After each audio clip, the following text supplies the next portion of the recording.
Assalamualaikum sahabat Muza TV. Kali ini Mimin ingin menceritakan tentang kasih sayang Allah kepada hambanya.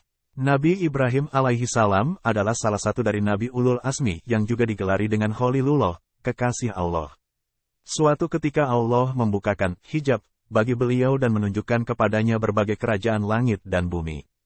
Beliau sangat kagum melihat pemandangan, di mana semua makhluk Allah dari berbagai lapisan langit sibuk berzikir, bertasbih, dan beribadah kepada Allah dengan caranya masing-masing. Begitu juga dengan makhluk-makhluk di bumi.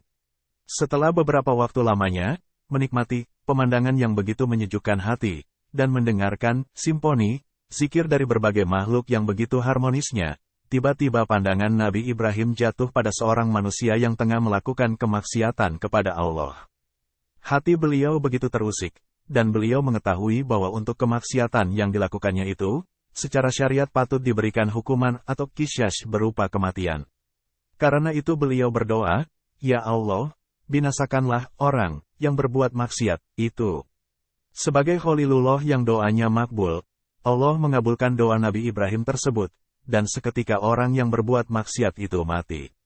Nabi Ibrahim masih meneruskan penjelajahannya ke penjuru bumi lainnya, dan lagi-lagi beliau melihat seseorang yang berbuat maksiat.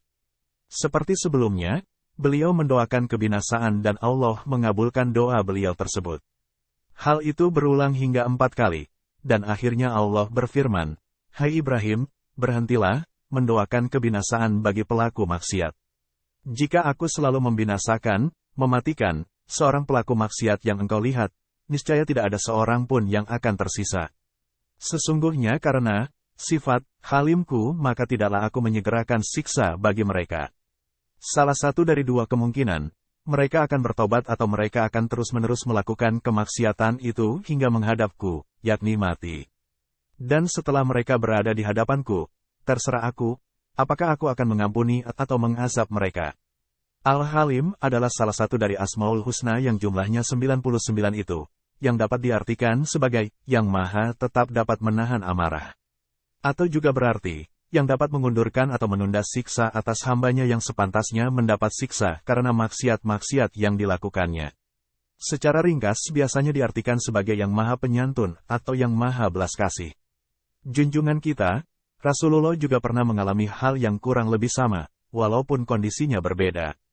Ketika masih melaksanakan dakwah Islamiyah di Makkah, beliau dan kaum muslimin lainnya pernah mengalami siksaan dan penghinaan yang tidak terkirakan dari tokoh-tokoh kaum kafir Quraisy sehingga beliau menadahkan tangan, memohon kepada Allah agar melaknat dan menimpakan azab, setidaknya kepada 3 orang tokoh Quraisy, yakni Harits bin Hisham, Suhail bin Amr dan Safwan bin Umayyah, atau Amr bin Esh dalam riwayat lainnya.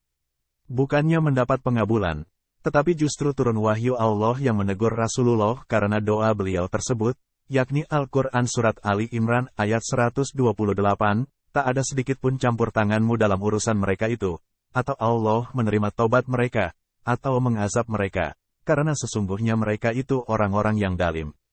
Ternyata kemudian, tokoh-tokoh yang didoakan laknat oleh Nabi itu memeluk Islam, ada yang setelah dikukuhkannya perjanjian Hudaibiyah, ada juga setelah Fathul Makkah, begitu juga dengan tokoh-tokoh Quraisy lainnya.